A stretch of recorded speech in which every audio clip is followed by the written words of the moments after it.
प्रयागराज में महाकुंभ का आज 18वां दिन है। कल मौनी अमावस्या के मौके पर 7,64,00,000 श्रद्धालुओं ने आस्था की डुबकी लगाई। मकर संक्रांति के बाद मौनी अमावस्या के दिन कल सबसे ज्यादा संख्या में श्रद्धालुओं ने डुबकी लगाई। आंकड़ों के मुताबिक कल रात 8 बजे तक 27,58,00,000 लोगों ने संगम में स्नान किया।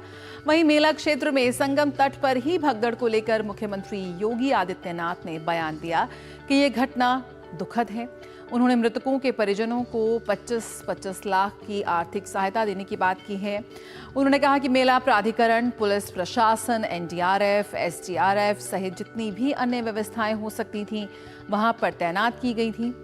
इसके अलावा मुख्यमंत्री ने निर्देश दिए कि आगामी 3 फरवरी को बसंत पंचमी के अवसर पर अमृत स्नान होना है। ऐसे में मुख्य सचिव और पुलिस महानिदेशक आज मेला क्षेत्र की व्यवस्थाओं की समीक्षा करें और सुरक्षा सुविधा से जुड़े हर बिंदु पर ध्यान केंद्रित करें। तो मौनी अमावस्या के दिन करीब 7,64,00,000 श्रद्धालुओं ने डुबकी लगाई। संवाददाता अश्विनी मिश्रा हमारे साथ जुड़ रहे हैं सीधे प्रयागराज से इस वक्त। आइए आपको ले चलते हैं महाकुंभ।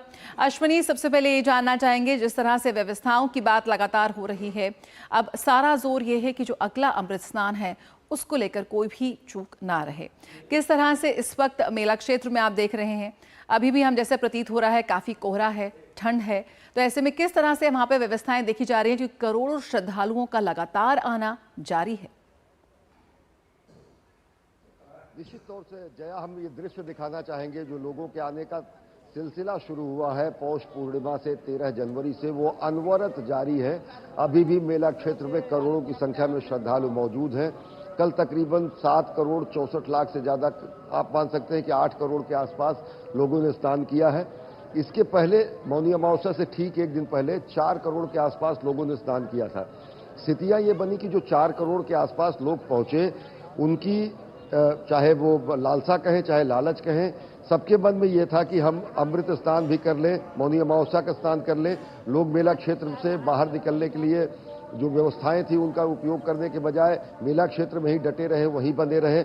और उसके बाद धीरे धीरे संगम दोष पर वो कंजेशन बढ़ता गया। हर किसी की कोशिश थी कि हम संगम दोष पहुंचे, स्नान करें।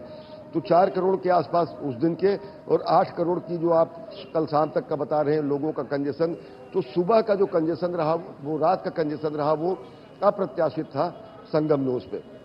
अब इस हादसे से सीख लेते हुए प्रशासन ने पूरी व्यवस्था ये कर रखी है कि आसपास के जितने जिले हैं वहां से पिछले 24 घंटों से लेकर सभी गाड़ियों का आवागमन रोका जा चुका है, रूट डाइवर्ट किए जा चुके हैं।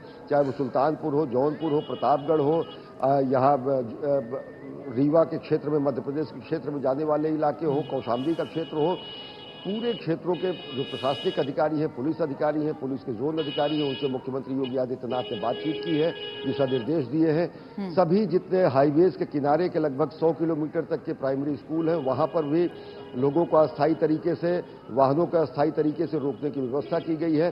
3 तारीख को जो बसंत पंचमी का अमृत स्नान होगा, उसके लिए किसी तरीके की कोताही न हो, इसके लिए भीड़ के असेसमेंट के लिए, आकलन के लिए ड्रोन का प्रयोग किए जाने की बात कही जा रही है, एआई के प्रयोग किए जाने की बात की जा रही है। लेकिन आप ये दृश्य देखें, जिस तरीके से अभी धुंध है, जिस तरीके से अभी सुबह है, अनवरत 24 घंटे संगम में स्नान की प्रक्रिया, गंगा में स्नान की प्रक्रिया लोगों की जारी है।